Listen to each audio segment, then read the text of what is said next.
Биринчи рахмат айтканга үйрөнөлү. Атабыз, апабыз үчүн, айылыбыз үчүн, мекенибиз үчүн. Канча элдерде мекен деле жок да. Өздөрү бизден көп, 40 миллион, 30 миллион, 20 миллион, бирок мекендери жок. А биздин мекенибиз бар Кыргызстан деген. Кудайга шүгүр дейли. Бир жерге барасың, кары жок. Азында кар жаап атат го. Мен Дубайга бардым, Бахрейнге бардым. Бахрейнге барып алып, кайра кайтканча шаштым. Эмнеге? Анткени банядагыдай ысык экен. Бир өлкөдө кыш жок, бир өлкөдө жай жок. А бизде кышы да бар, жайы да бар. Жер жемиши дагы бар. Кээ бир өлкөлөргө Алла Таала жердин астына бериптир, кээ бир өлкөлөргө жердин үстүнө бериптир. Мисалы, араб мамлекеттерин карасаңар, араб мамлекеттери жөн эле кум, бирок жердин астында нефт бар, байлык бар. Кээ бир өлкөлөрдө жердин үстүндө, Японияда окугам мен. Японияда 2 жыл окудум. Ал жакта жердин үстү кооз болгон менен жердин алдында кен байлык жок экен. Бизде жердин алдында да бар экен, жердин үстүндө да бар экен. Ушуга аябай Кудайга шүгүр дейли. Жаныбарларыбыз да аябай кооз, карагын. Жаратылышыбыз да кооз, адамдарыбыз да кооз, пейилибиз дагы, салтыбыз да кооз, анан жаныбарларыбыз да кооз экен. Тоту куш десең, тоту куш, тооз турат, биякта кыргоол турат, жылкылар турат. Мисалы, Кыргызстанда маймыл жок, туурабы? Крокодил жок. Ошо Кудайга шүгүр дейли. Анан эң башкысы, ким адамга рахмат айтпаса, Алла Таалага да рахмат айтпайт. Бүгүнкү иш-чараны уюштурган, себеп болгон сизге чоң рахмат, таксырым. Бир туруп калыңыздар.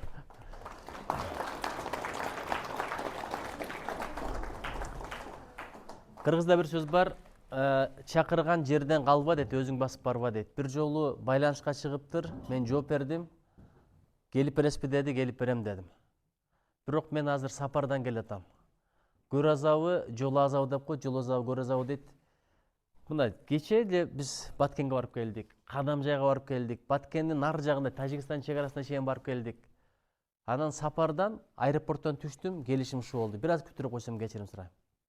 Бир аз күтүрүп койсом, анткени бул биздин каалообуз эмес экен.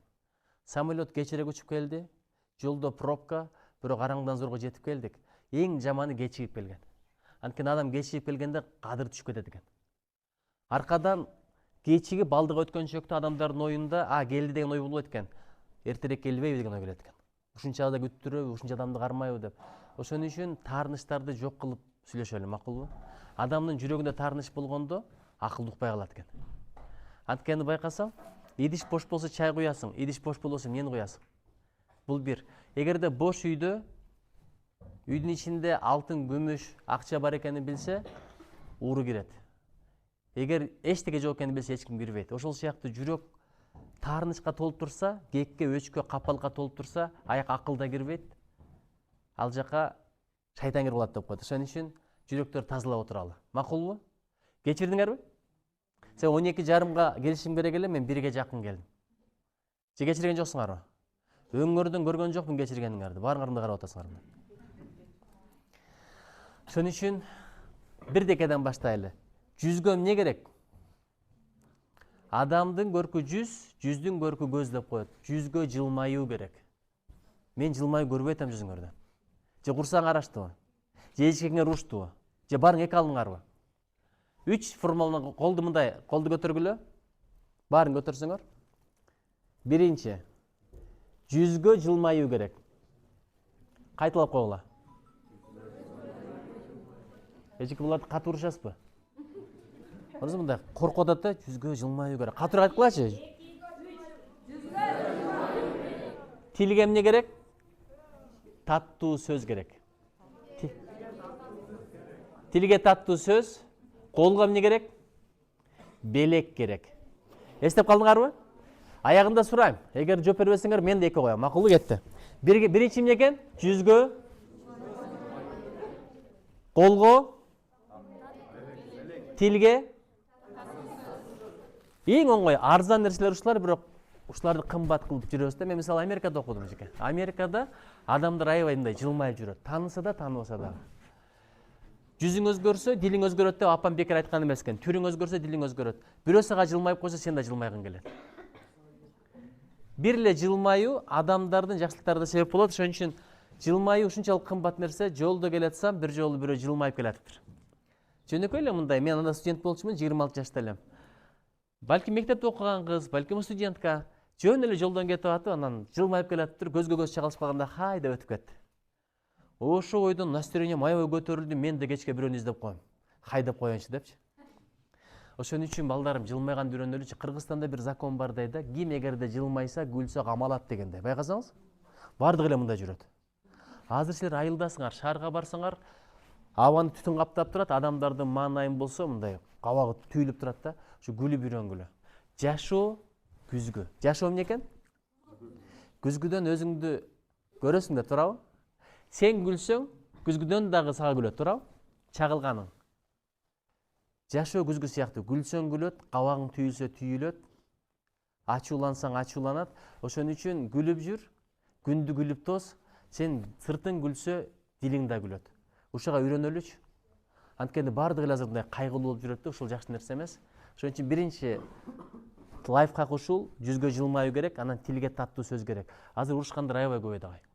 Мисалы, денеңе бүткөн жара кайыптайт дейт, бирок дилиңе бүткөн жара айыкпайт деп коет. Азыр адамдар урушуп кетет, ачууланып бир сөз айтат, ошол өмүр бою жүрөгүндө калат. Мына азыр эжекеден сурасаң дагы, бир кезде бирөөнү катып айткан сөз дагы эле жүрөктө жүрөт эжеке, туурабы? Ошон үчүн экинчи нерсени: эки дос жолдо баратыптыр. Баратып силер деле кээде тамашадан улам урушуп кетесиңер, туурабы? Анан урушуп кетип, бир дос бир досту жакка бир чааптыр. Бир чапкан экен, кумга жазып коюптур: менин досум мени жакка бир чапты деп. Ошо ойдон дулдуюп, экөө унчугушпай баратат экен. Анан бир убакта дарыядан экөө өтүп баратып, баягы токмок жеген досу суудан ага баштаптыр. Аркы дос күчтүүрөөк экен, чуркап келип, араңдан зорго жанын куткарып калыптыр. Анан сыртка чыккандан кийин менин досум мени куткарып калды деп ташка жазган экен. Анан таң калат: бул эмне дегениң? Мен сени жакка чапсам, барып кумга жаздың, мени жакка чапты деп. Бирок мен сени куткарып калсам, куткарып кал деп ташка жаздың дегенди айткан экен. Бир адам сага жакшылык кылса, ошону ташка жазып кой, таарынычтын шамалы өчүрүп кетпесин деген экен. Ким эгерде сени капа кылса, аны кумга жазып кой, аны кечиримдин шамалы өчүрүп кетсин деген экен. Ошон үчүн балдарым, биз бирөө жамандык кылса унутпай жүрө беребиз. Унута турган эки нерсе бар, унутпай турган эки нерсе бар. Айтайынбы? Айткыла десең айтам, болсо жок. Айтыңыз деп айткыла. Айтпайм. Биринчиси, унута турган эки нерсе. Колду да мындай көтөргүлө. Ошондо эсте калат да. Бир дегиле. Кыздардын чоңоюп калганын карасаңыз, бир деп айт десе мындай кылсаң. Бир деп. Кыз кылыгы менен атпай, жаштап айткыла мындай. Бир деп, жаш бала болгула, макулбу? Ошондо эсте калат. Унута турган эки нерсе. Бирөөнүн сага кылган жамандыгын унутпой. Эмне экен? Бирөөнүн сага кылган жамандыгы, экинчи өзүңдүн бирөөгө кылган жакшылыгыңды. Эстеп калдыңарбы? Кана кайталайбыздарбы? Эмне унутат экенбиз? Бирөөнүн сага кылган жамандыгын унутуп кой, өзүңдүн бирөөгө кылган жакшылыгыңды унутуп кой. Ушунун тескерисин эч качан унутпайбыз. Бирөөнүн сага кылган жакшылыгын эч качан унутпа. Өзүңдүн бирөөгө кылган жамандыгыңды эч качан унутпа. Түшүндүңбү? Эсептен дегенде, сен бирөөгө жамандык кылып атасың, ал жамандыкты кылып койдуң. Күндөр өтө берет, бирок сенин жамандыгың калып калды. Сол жактагы периштени жазып койду. Акыретке барганда мунун сурагы сөз болот. Ага чейин деле болот. Эгерде атаң менен апаңды капа кылсаң, бул дүйнөдө эле жооп берет экенсиң. Атаң менен апаңдын жүрөгүн ортсаң, бул дүйнөдө эле азапка түшүп болот экенсиң. Экинчи капа кыла турган адам ким? Устаттар, эжеке, агайларды ким капа кылса, бул дүйнөдө эле азабын көрөт экенсиң. Анткени балдарым, кыздарым, силер түшүнө элексиңер да, биз силердей болуп көргөнбүз, силер биздей болуп көргөн эмессиңер. Эгерде эжеке менен окуучунун ортосунда конфликт болсо, көбүрөөк эжеке түшүнүш керек экен. Анткени эжеке окуучу болуп көргөн, окуучу эжеке болуп көрө элек. Бирок кыргыздын бир сөзү бар: атаңдын, апаңдын кадырын балалуу болгондо түшүнөсүң деген. Эмне үчүн мугалимдин кадыры жогору? Айтып берейинби? Бирөөнүн баласы ооруса, бирөөнүн баласы ыйласа, башың ооруйт. Өзүңдүн балаң ыйласа, жүрөгүң ооруйт. Эгер атаң менен апаң сага сабыр кылбаса, сен өзүңдүн баласың, ошон үчүн мээрим бар. А мугалимге сен бөлөк эле баласың. Ошо бөлөк эле баланын шоктонуп атасыңбы? Шоктонуп атасың. Азыр кыздар балдарга тийишкен учур, сүйүп калган учур, тополоң кылып аткан учур, арасында күрөөзү бар, түшүнбөгөнү бар, тентеги бар. Башка эле бирөөнүн балдарына сабыр кылып, мугалим акыл үйрөтүп атат, билим үйрөнүп атат. Атаң сага машинаны берсечи, мындай эле берип коет машинаны күлүч. Оозуң мама, мынтип эле күлүч берип коет. алып кармап тур. Мейлі ошо сага белек болсунчу. Анан акчаны болсо деп мынтип калбайм ба? Акчаны мындай эле калып берип коет, ошо менен бүт. Оңой эле берип коет да. Үйдүн документин деле жөн эле берип коет, бирок илим билимди жөн эле бере албайт агай, туурабы? Буга канча мээнет керек. Эмне үчүн устатты, мугалимди сыйлаш керек? Азыр мен силерге далилдеп берем. Заттын атын билдирген сөз зат атоош деп атаң сага түшүндүрө албайт. Эгерде кимде-ким эжеке мугалимдерди сындаса, жаман көрсө, силерге бир нааразы болуп атса, жөн эле бир күн чакырыңыз дагы жөнөкөй теманы түшүндүрүп берсин. 15 эле мүнөт бериңиз. Балдарга сабак берип көрсүн. Өзүнүн эле баласына түшүндүрүп көрсүнчү. Жакшы эле жакшылайт мынтип. Заттын атын билдирген сөз зат атоош деп аталат деп баштайт. Өзүңөр эстетип көрсөңөр, атаңар менен апаңарды алдыңарда отурат дагы заттын атын билдирген сөз зат атоош деп аталат. Бирок 10 мүнөттөн кийин заттын атын билдирген сөз деп калат, билесиңби? 20 мүнөттөн кийин мээси жок деп баштайт. 30 мүнөттө чакылдатып атаңа окшош, апаңа окшош, келесо эшек чочко деп калган болот. Жарым саатка чыдабайт эшеке. Мугалим болсо Пифагордун теоремасын үйрөтүп атабы? Сурайбы, сурабай эле коембу? Омдун законун үйрөтүп атабы? Азыр эгерде ким шоктонуп ата турган болсо, Омдун законун сурайм. Омдун законун үйрөтүп атабы? H2O химиянын формулаларын үйрөтүп атабы? Менделеевдин элементтерин үйрөтүп атабы? Балдарым, ошон үчүн мугалимди менен таябай чоң. Ажирет Али деген айткан экен. Эгерде бирөө мага бир эле нерсе үйрөтсө, ал мени кааласа базарга алып чыгып сатып ийсин деген экен. Каршылык көрсөтпөйм. Бир эле нерсе үйрөтсө. Сага мугалим канча нерсе үйрөттү? Бир эле нерсе үйрөттүбү? Канча нерсе үйрөттү? Санап бүтө албайсың. Балдар, жооп берсеңер, антип азыр бир аз чыдап койсо агай өзүнө өзү жооп берет дебегиле. Макулбу? Аралашып, сүйлөшүп, баарлашып. Эгер баарлашпасаң, билим ала албайсың. Мугалим канча нерсе үйрөттү? Көп нерсе. Ушу көптү да айта албайбыз да. Кимге рахмат айтыш керек? Калп эле айтып атасыңар. Дилиңер башка, тилиңер башка. 11-ди бүтсөм мойнун жулам деп жүрөсүңөр, туурабы? Муну эжекен шашпасын. 11-де эле бүтүп алайын деп жүрөсүңөр. Дил башка, тил башка. Дил менен тил бирге болуш керек. Экөө бир болгондо сөзүң өтүмдүү болот. Мугалимди чындап сыйла. Мугалим жашаган жака бутун сунбаган алымдар болгон. Кыблага карап бутун сунган эмес, андан бир жакка карап бутун сунган эмес. Эмнеге дегенде, ал жакта мугалим жашайт деп айткан экен. Ошол адам тарыхта өтө чоң алым болуп калган экен. Ким мугалимди сыйласа, илим ошого жагат. Эгерде жолуң ачылышын кааласаң, окууну бүтүп кеткенчекти мугалим батасын алып кал. Ким урушуп кеткен болсо кечирим сурап койгула. Кокс анча-мынча ката кетирсе, видеого тартып чыгарбагыла. Бирөөнүн катасын айта турган болсоң, Алла Таала өзүңдүн катаңды көрсөтүп коет. Бирөөнүн кемчилигин ача турган болсоң, жараткан Алла сенин да кемчилигиңди көрсөтүп коет. Азыр карасаңар, баарыңар жакшынакайсыңар. Баарыбыз жакшынакайбыз. Бирок кемчиликтерибизди билебиз да, туурабы? Ортого азыр кемчиликтерди топтоп койсо, бирибиз менен бири сүйлөшпөй калат элек, балдар. Алла Таала жашырып келатабы, сен да жашырганды үйрөн.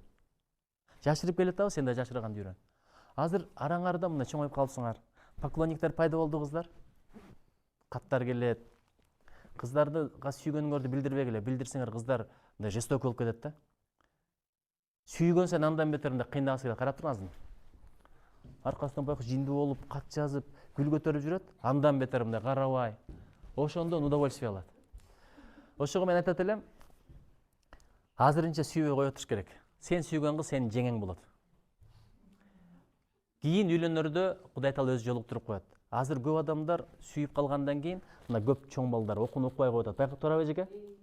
Азыр сүйүүнүн балекетин аласың деген сөз. Бирок бирөө сүйүп калганда аны айыптабаш керек. Анткени сүйүү бул жүрөк менен тандалган нерсе. Неге сүйөсүң, аны сүйбө деп айтканга эч кимдин акысы жок. Айткан менен укпайт. Анткени сырткы падыша бар, ички падыша бар. Сырткы падыша мектептин директору, айыл өкмөтү, аким, президент аны укпаган менен ички падышаны сөз сугасың, анын аты жүрөк. Ошон үчүн аны шылыңдап кереги жок, урушуп кереги жок, сабыр кылыш керек. Бирок балдарым, азыр сүйө турган эмне? Азыр билимди сүйүш керек. Билимди тап, анан билим аркылуу башка нерселерди табасың. Эмне үчүн азыр үй бүлөлөрдө зордук, зомбулук көп? Ошо билимдин жоктугунан болот экен агай. Себеп дегенде, баласын эмнеге урат, аялын эмнеге урат? Түшүндүргөнгө тили жетпейт экен да. Ынандырганга акылы жетпейт экен. Билими жетпейт экен. Ошо билими, акылы, тили жетпей калгандан кол иштеп кетет экен. Тилди Кудай Таала берди, бирок өкүм менен кошо берди. Көздү да өкүм менен кошо берди. Тилди жөн эле берип койгон жок, каалаганды сүйлөй бер деп. Муну сүйлөбө дейт. Ушак сүйлөбө, бирок билимди сүйлө. Жакшылыкка чакыр, жамандыктан кайтар. Көзүң менен муну көр, муну көрбө. Эжекелерге азыр мен аябай боормор атат, агайларга. Себеби телефон чыгып калды. Телефон чыккан жерде балдардын билимге болгон каалоосу ышкысы сууп калды. Мурда мугалимдердин сөзү бизге мотив болчу. Мугалимдердин сөзү бизге багыт эле, чындык эле. Азыркылар аны мен искусственный интеллекттен сурап алам, ChatGPT'ден сурап алам деп отурушат. Бирдекени угуп аткандачы балдарым көңүлдү коюп угуш керек. Эгер көңүлдү коюп укпасаң ал сага жукпайт. Мисалы азыр бул жакка бирөөң бир чака алып келсеңер, бир чака суу алып кетесиңер. Бир чыны менен келген адам канча суу алып кетет? Бир эле чыны. Бир стакан менен келгендерчи? Андан көп суу алып кете албайт. Канча суу көп болсо дагы, канча ыклас менен келсең, канча талап менен келсең, ошончо эле суу алып кетесиң. Ошон үчүн агайларды, эжекелерди аябай сыйлагыла, урматтагыла. Эгерде ага эжекени сыйлабасаң, мен бирдеке айтайынбы? Кокус капа кылып койсоң, жүрөгүн ортуп койсоң, агай сени урушпайт. Урбайт дагы. Бирок үйрөткүсү да келбей калат. Окуйсуңбу, окубайсыңбы, эки да койбой коет. Мери каалаган 5-иңи 4-үңү деле коюп берет. Бирок сага сууп калгандан кийин болду. Сага бирдеке үйрөткүсү келбей калат. Ошон үчүн балдарым, мен сураганым ушул эле, мугалимдерди сыйлагыла. Мен кечээ агайыма барып келдим эжеке. Айти деген агайым бар эле. Мен 9-класста окуп атканда келген. Ошол агайым азыр буту баспай калыптыр. Бутуга баспай калган мезгилде, ооруп турган мезгилде бирөөлөрдүн келишин аябай күтөт экен. Мен окууну бүткөнүмө 30 жыл болуптур, бирок агай көчүп кеткен, үйүн таппай жүргөмүн. Кечээ мен таптым. Барсам, биринчи сөзү ушул болду. Нуржигит, эмне мага келбейт деп ойлонуп жүрдүм эле деди.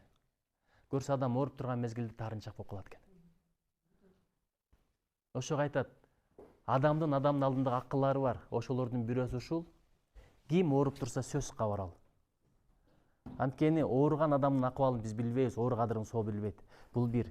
Экинчиси, адам ассалому алейкум деп салам берди, сөзсүз жооп бериш керек экен. Болгондо дагы сенин жоогуңду ал угуш керек экен. Укпай калса ал эсеп өтпөйт экен.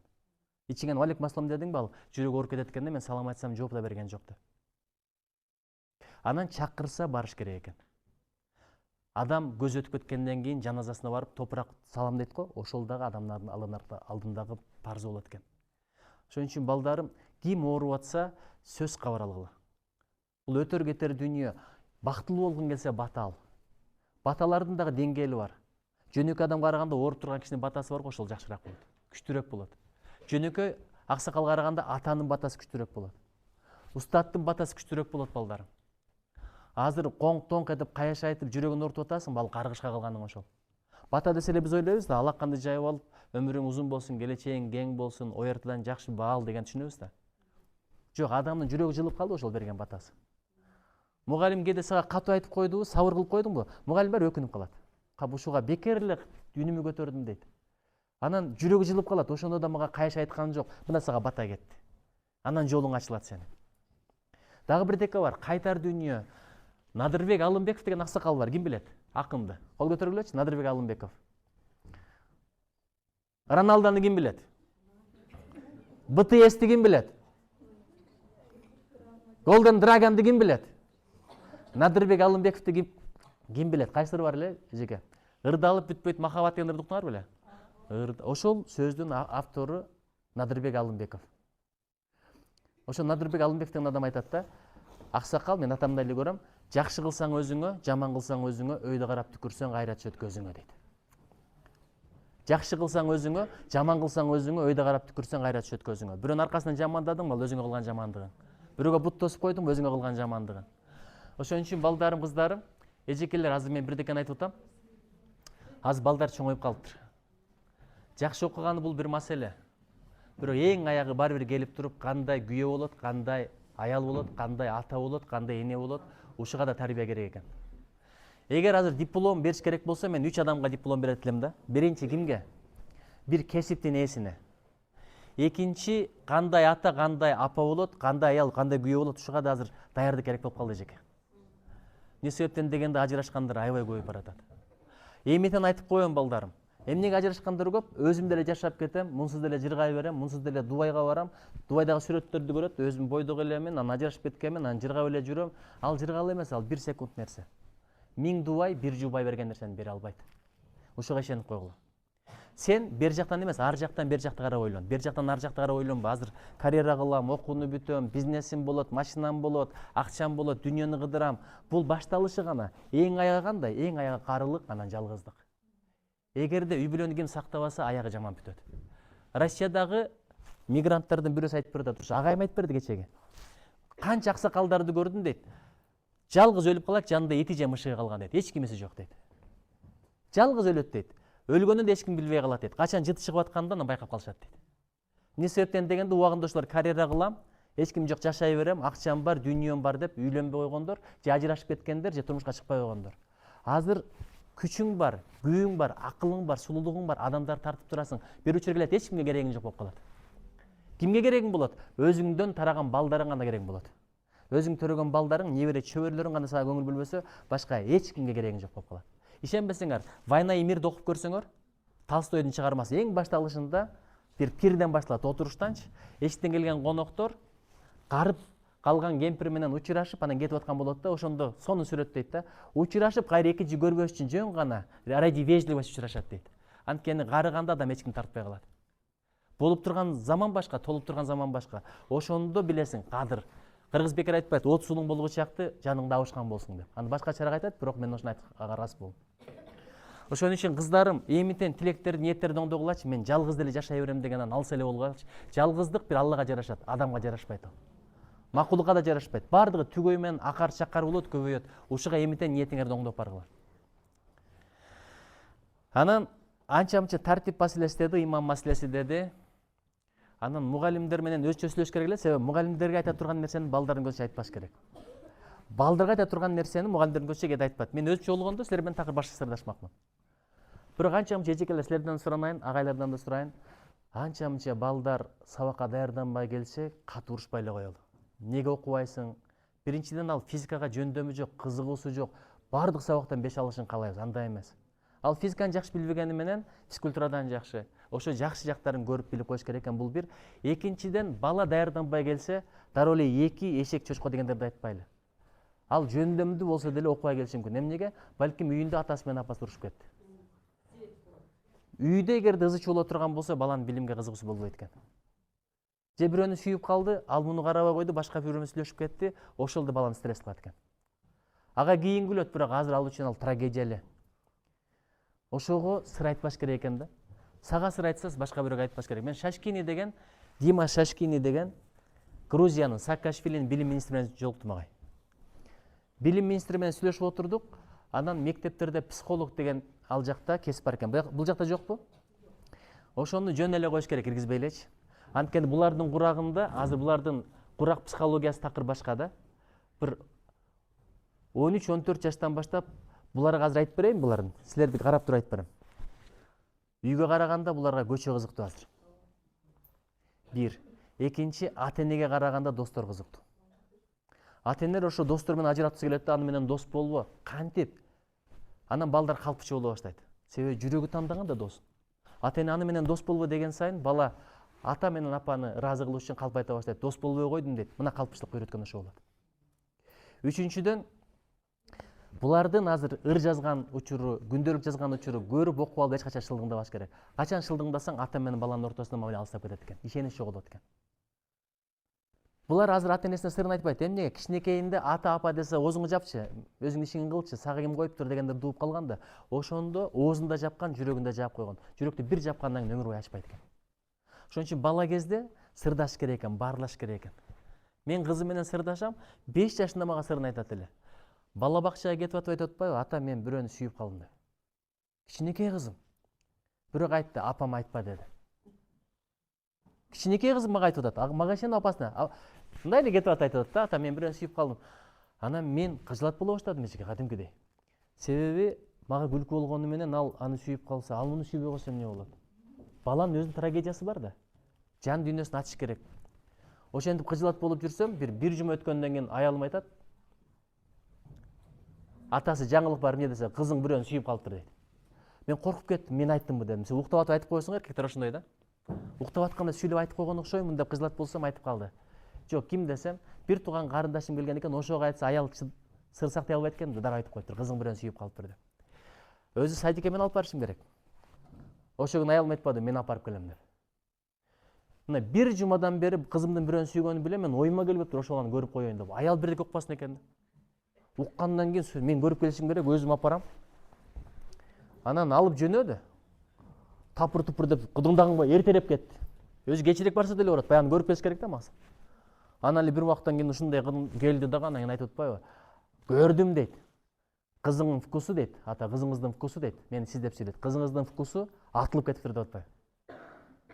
Атылып кетти билесиңерби? Анча эмес экен деген сөз да. Анан да мени сүйүндүрүп коет. Кызыңыздын вкусу меникиндей эмес экен деп. Кандай десем, мындай бирөөнү сүйүп калыптыр дейт, мындай дейт. Жанымда красавчик балдар экен дейт, краштар бар экен дейт. Бирок ал мындай сүйүп калыптыр дейт. Анан мен айттым, айланайын, сен ага өзүңдүн көзүң менен караба, менин кызымдын көзү менен кара дедим. Бирөөнүн сезимин эч качан кордоп кереги жок. Бир падышанын окуясы бар экен го, баласы бирөөнү сүйүп калат экен. Сүйгөндөн кийин акылынан ажырап жинде болуп калат экен да. Эчтеке көңүлү чаппай, стресс болуп эле, асманда карап жатып эле, эчтеке ичкиси келбей. Анан падыш өзү барып көрүп келген экен да, бир жакшы бирөөнү сүйүп калган экен десе, көзү кылый, бети кара, мындай эле бирөө экен, айырмаланбаган. Анан балам ушуга ушунча болдуңбу десе, ата менин көзүм менен карабайсыңбы деген экен. Ошол үчүн азыр класстарда деле бири-бир сүйгөндөр бар. Пока сүйбөй кое тургулачы, макулбу? Балдарым. Пока билимди сүйгүлө, илимди сүйгүлө. Алла Таала өзү жолуктуруп коет. Азыр сүйгөн менен эмнеге сүйүп атышат билесиздерби? Клиптерди көрүп калды да, кинолорду көрүп калды. Там всё красиво, а бирок чыныгы сүйүүдө андай эмес. Биринчи, экинчи күнү жакшы көрөт, үчүнчү күнү туулган күн, ошондо бирдеме күтөт, анан проблема башталат. Мага эмнеге смайлик жөнөтпөйсүң, сердечко жөнөтпөйсүң, көргөндө көзгө мынтпейсиң деген маселелер проблема боло берет. 8 мартта канча гүл алып берем, атаң менен апаңдан акча сурап жүрүп чачыңа карат. Кыжылаччылык башталат. Анан аны бирөө карап койсо кызганасың, муну бирөө карап койсо ал кызганат. Уруш, талаш, анан стресс башталат, илим билим калып кетет. Күндөр өтөт, жылдар өтөт, кийин мүмкүнчүлүктөр кетип калганда аябай өкүнөсүңөр. Ошол үчүн ар нерсенин өзүнүн учуру бар. Мен силерге айтайынбы? Чыныгы сүйүү ак никеден кийин келет экен. Араңарда мына сүйбөй тийгендер канча? Бирок ошолордун азыр көзүн карап отурасыздарбы? Туурабы? Баары күлүп атат, карасам. Анан сүйүп күйүп бирине бири жетип деле жыргап кеткендер жок. Бакытты Алла Таала берет. Ошон үчүн балдаргачы байлык эмес, бакыт тилеш керек экен. Тойлордо баарыбыз айтабыз, бактылуу бол, бирок кантип бактылуу болуш эч ким айтпайт экен. Ошо тойдо арак ичип атасың, кантип бакыт келет? Бата тийбеген жерде. Ошон үчүн балдар, мен силерге бакыт тилейм. Бирок бактылуу болуш үчүн ал өзүңдөн. Асманга таш ыргытсаң, колуң алма болуп түшпөйт. Кайра эле колуңа эмне түшөт?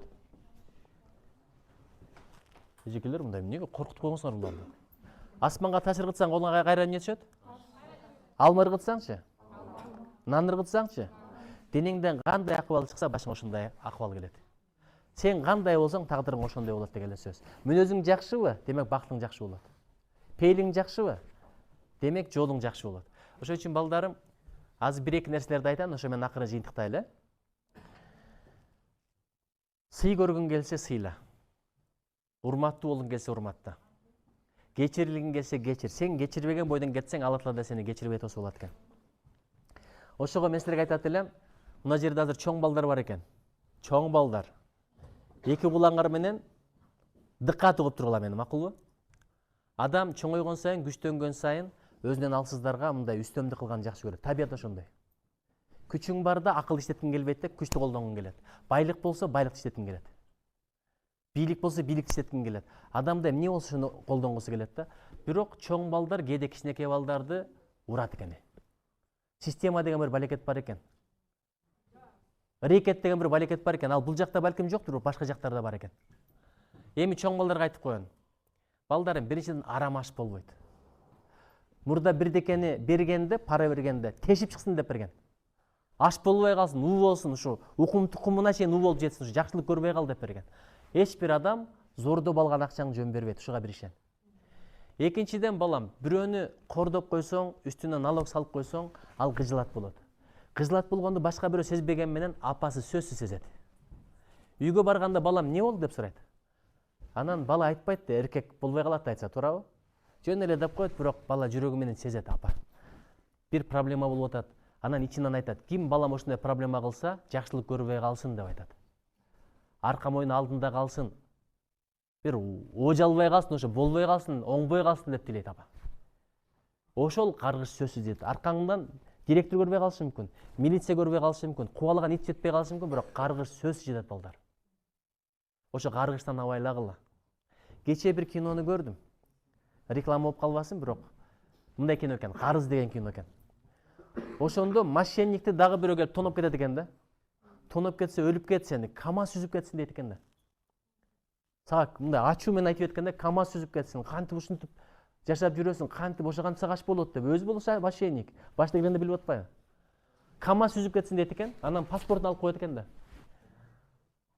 Чындап эле жанагы капчыгын алып коет экен да, мына капчык. КамАЗ чындап эле сүзүп ошо өлүп калат экен. Анан бет танылбай калат экен, ачып караса паспорт баягы баланыкы да. Ошо айылына кабар барат экен, тилек өтүп кетти деп. Анан башка эле кишини тилектеп көмүп коет экен, анан кийин тилек өзү барганда апасынын жүрөгү чыгып калат экен да. Балам тирилип келди депчи. Ошон үчүн балам каргыш сөзсүз тиет. Анан мугалимдерге бир кыйытып эле айтып коеюн.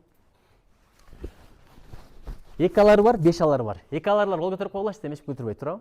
5 алар десе сүйүнүп көтөрөсүңөр. Бирок 2 алар, 5 алар деп балдарды сүй бөлбөш керек экен да. Кимден сый көрөсүң Алла Таала билет экен. Мен университетте сабак өткөм. 2 алган балдар чуркап келип учурашат. Жалаң жакшы окуган, мен жакшы көргөн балдар кээде көрмөксөм болуп өтүп кетет. Адам болуш башка нерсе балдар. Кийин мугалимдерден саламды аябагыла, кабар алып тургула. Ошол адамдын жолу ачык болот. Эми мен бир окуяны айтып берейин. Бир мектепте жаңы мугалим келиптир. Жаңы мугалим келгенде, жигиттер келгенде, кыздар жаман тиешип койсуңар кээде, абайлагыла.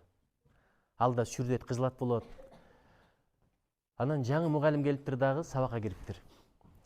Сабакка киргенде муну тургузат, бул жооп берди, аны тургузат, ал жооп берди, муну тургузат, бул жооп берди. Бир убакта бирөөнү тургузса баары да күлүп ийиптир, себеби такыр жооп бербейт экен эжеке. Жалаң 2 алган. Ар бир класста бирден баланы тандап алгансыңар билем, шылдыңдаганга. Бириң шылдыңдаганда, бириң ошону жагмайсың, туурабы? Эркек болсо, сен ошого тиесиң деп күлөсүңөр, кыз болсо мунун ал деп күлөсүңөр. Адамды шылдыңдабагыла. Кимдин даражасы кандай болот бир Алла Таала билет. Бизде бир кыз бар эле, баары шылдыңдайт эле. Азыр эң кадырлуу медсестра ошол экен. Бүт бардыгы ошону барат экен, укол алганы. Ушундай ачылган, ушундай даражасы көтөрүлгөн, аны шылдыңдаган кыздарды көрдүм, алар андай болбой калыптыр. Бир учурда кимди шылдыңдасаң, алмаштырып коет ордуңарды. Шылдыңдаган акыбыз жок, Алла Таала жараттыбы, ал биздин эрктен сырткаркы нерсе балдар.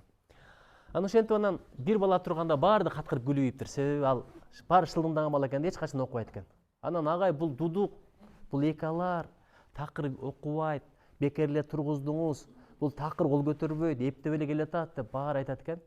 Анан мугалим ушунчалык акылдуу экен, макул деп сабакты улантыптыр. Анан сабак бүткөндөн кийин баардыгы чыгып кеткенден кийин акыркы сабак экен. Бая бала акыркы чыгат экен да, ошону кармап калыптыр. Кармап калгандан кийин акырын сүйлөй баштаптыр. Атың ким? Красавчик, молодец. Каерде жашайсың? Атаң ким, апаң ким, канча бир тууганың бар? Азамат деп анан. Мен сенден бирдеке сурансам болобу дептир. Болот дептир. Сырга кандайсың дептир. Сырды сактаганды билесиңби? Ким сырды сактай алат? Кол көтөрүп койгулачы. Анан сыр сактай аласызбы? Сактай алам дептир. Эмесе дептир. Акырын бирдеген жазып бериптир дагы жеке.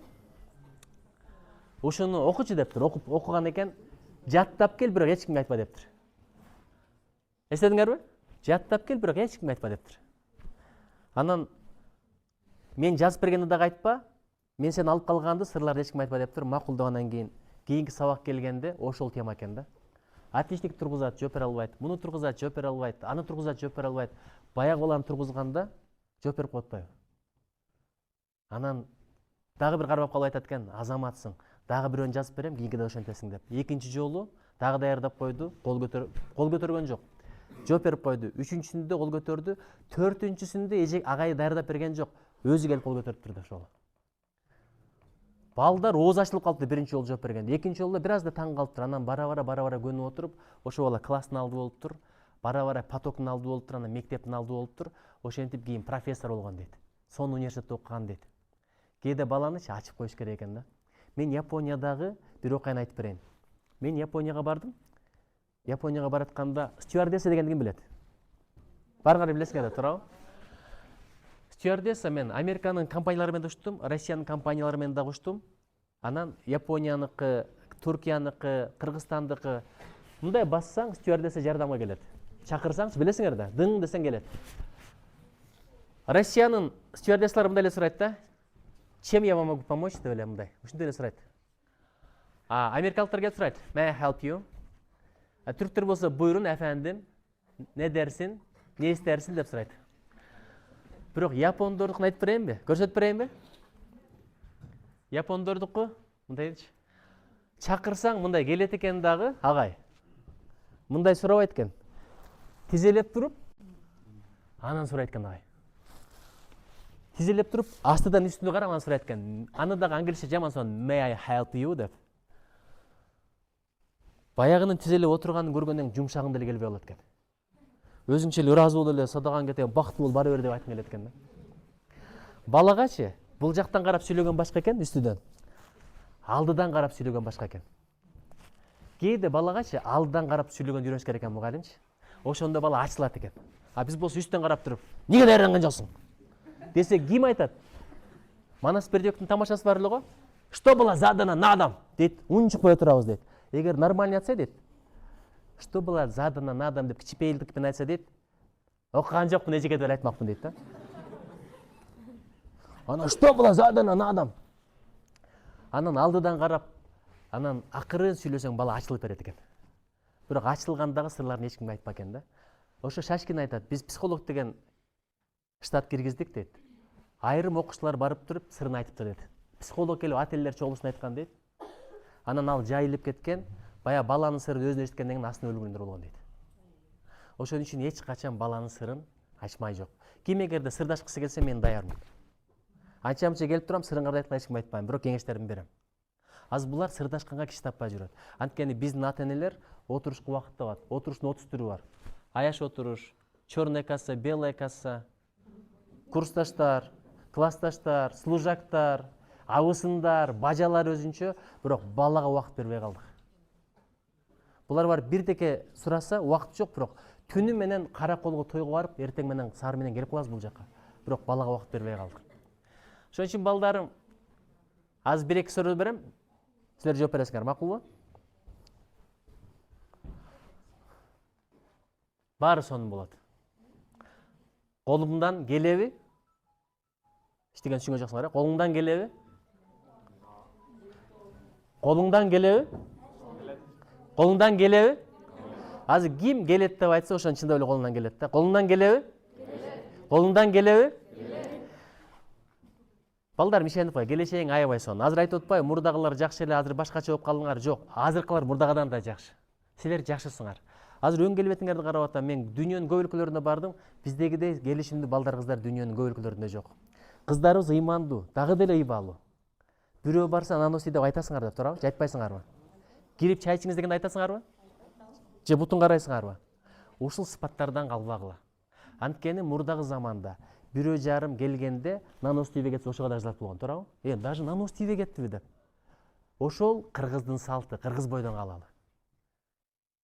Сен Алмаз Атамбаев деген президентибиз бар эле. Ошол киши менен сүйлөшүп отурса бирликин айтып берген экен да. Мурда орусча сүйлөшө экен, мен орусмун деп чоң койгон экен. Бирок Москвада жүргөн мезгилде аны тигилер кабыл албагандан кийин мен не болсом деле башка болбойт экенмин, кыргызмын деп ошондон баштап тилди үйрөнүп, Москвада үйрөнгөн экен. Анан кыргызча окуп, жан дүйнөсүн байыткан экен. Ошон үчүн балдарым кыргыз бойдон калалы, мен тилегим ошол. Колуңдан келеби? Мен силерге бир техниканы айтам, ушуну сөз кайталап алам, макулбу? Комплиментке баарыбыз муктажбыз, жылуу сөзгө баарыбыз муктажбыз, өзгөчө жеңелер муктаж. Турмушка чыккан чакта жездилер бүт комплименттерин айтып койгон. А үйлөнгөндөн баштап айтпайт да бизде. Ага чейин жаным, кашың карылгаштын канатындай, оозуң оймоктой, мурдуң комуздай, өзүң панардай, жүзүң жанардай болуп койгонсуңар, туурабы? Бактын түбүндө. Бирок турмушка чыккандан кийин дун куюп отуруп тамак жейт деген аягында тузуң кем алып калбайсың го, ошону айтат, туурабы? Кыздар тамак жейсиңер да. Тамак жасаганда эмне күтөсүңөр? Мындай алып келип ортого койдуңар. Мен өз бүтүрөйүн дедим эле, бирок бир окуяны айтып берсем болобу эжеке? Айтып бере берейин силерге? Японияда жүрөм, кана китептерим бар, бергилечи. Мына. Китептерим. Бирок китептер бир эле китепти белекке берем, калган өзүнүн жол жобосу менен алгыла. Анткени китепти сен чыгарат экенсиң, эйлик кылган башкалар болот экен, чыгаргандар. Басмакана чыгарат экен. Мейли, жерге коюп берсең, өзүм өтөрүм.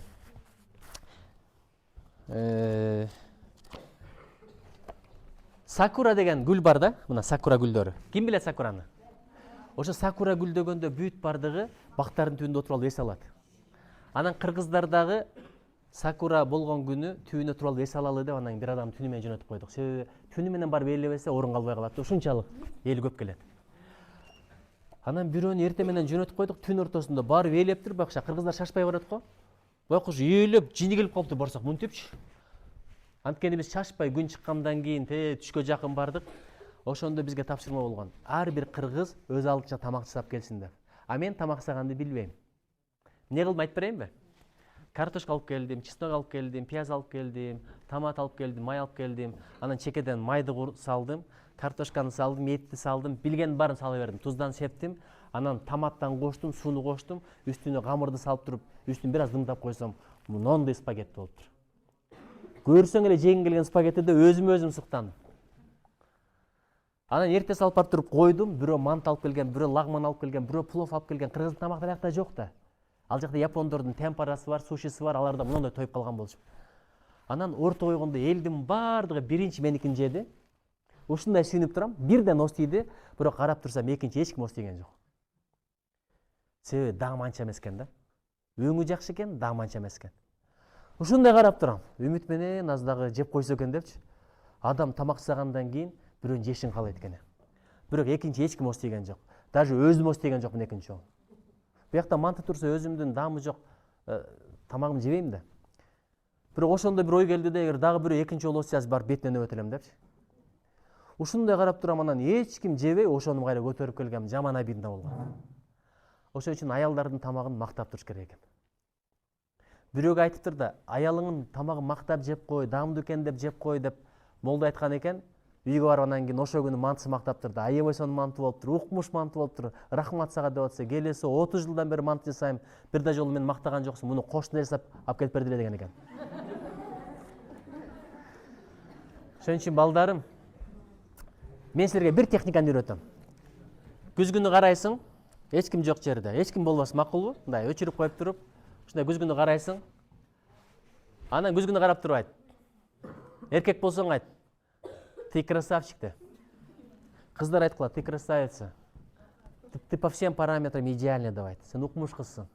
Сен акылдуусуң, билимдүүсүң, сен чыгаансың, сени баардыгы сүйөт. Айта бер, эч ким укпасын бирок. Башкалар укса аны тартып алып силерди чыгарып ийет. Эмнеге билесиңби? Мээңе бар бир экен кимден жакшы сөз угат. Өзүң угасың, башкадан угасыңбы? Мээге айта берсең, а дегенде сөзү болот, андан кийин өзү болот. Айта берсең, ошо ишенет экен дагы, андан кийин бара ошондой ишеним келет экен өзүңө. Ким эгерде өзүнүн өңү жакпай жүрсө, бар бала айта бер, ты красавица деп айта бер. Красавица деп айта бер. Башкадан суранба аны. Анан мээге бар экен, а дегенде угат экен да, ошого жер иштеп берет экен. Анан стресс дегенди көп айтпагыла. Кок стрессмин десең, мээге айтат экен, бул өзү стресс эмес, бирок стрессмин деп калдыбы, баарыбыз муну стресс кылып коелу деп бүт баарына буйрук берет экен. Ошон үчүн стресс деген качан? Биздин заманда болсо болот эле, туурабы таксырым? Бир кой жоголуп кетсе, таппасаң өлөсүң. Келбей эле кой деп айтат эле, туура кетип эле. Анда телефон да жок болчу. Азыр сонун жашоо, ваннаңар, туалетиңер үйдүн ичинде, тамактар укмуш. Кече мен алай кууга бардым, мен банандар менен сыйлап атат, нарында. А мен бананды кийин эле жегемин. Силерден дагы бир студент мезгилде жедим. Жеп алып, көңүлүм айнаган, самынга окшош экен. Азыркылар андай эмес. Ошон үчүн балдар, мен силерге ишенем, келечегиңер аябай сонун. Колдон келеби? Ушуну көп айткыла. Кудай кааласа колундан келет. Гарвардта сен да окуйсуң. Оксфордто сен да окуйсуң, кудай кааласа. Эгерде сен машыксаң, Хабибти жөн эле жеңесиң. Болгону машыгыш керек. Ага эмне керек? Дисциплина и самодисциплина керек.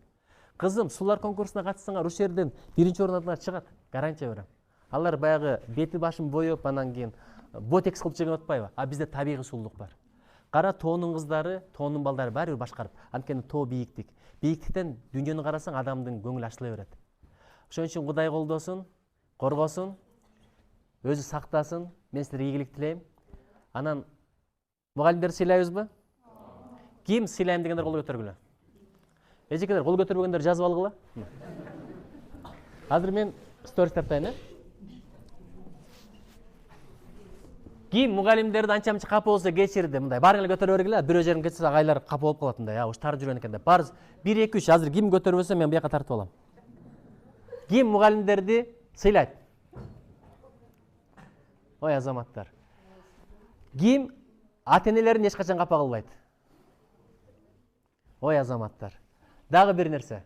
Ким Кудай буйрса Кыргызстанга кызмат кылып берет? Ким ОРТдан 200'ден ашык бал алат. Коркпой көтөрүп бергилес. Себеби бул дуба.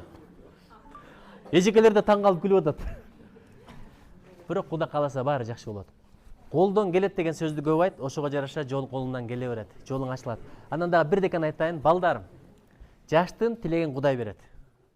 Өзүңөрчө отурганда тамактан кийин бети башты жууп алып тилек кылгыла. Кудай, эмитен баштап оюртан жакшы баалайын. Кадырымды бийик кыл, бешенеме жакшы бирөөнү туш кыл, укум тукумма береке бер, өзүң колдо, өзүң корго, өзүң жолдо. Кадыр даражамды көтөр, жолумду ач, максаттарымды ишке асыр деп. Болбогон эчтеке жок. Мен да айылда чоңойгом. Орусча билбей чоңойгом эжеке. Азыр бир топ тилдерди жакшы эле билем. Ошон үчүн at the end I would like to wish all the best to you. You have to try to find your aim and to go ahead. It's very important. Watashi wa hanasu koto ga dekiru. Nihongo wa ichiban ii kuni desu to omoimasu. Кайсы тилде сүйлөдүм? Японча. Билесиңерби? Kardeşlerim, çok seviyorum. Allah razı olsun. Kudayım özü kolda bez korgaсын. Çoğun rahmat barыңар. Атайын күткөнүңөргө курсаңар болсо дагы.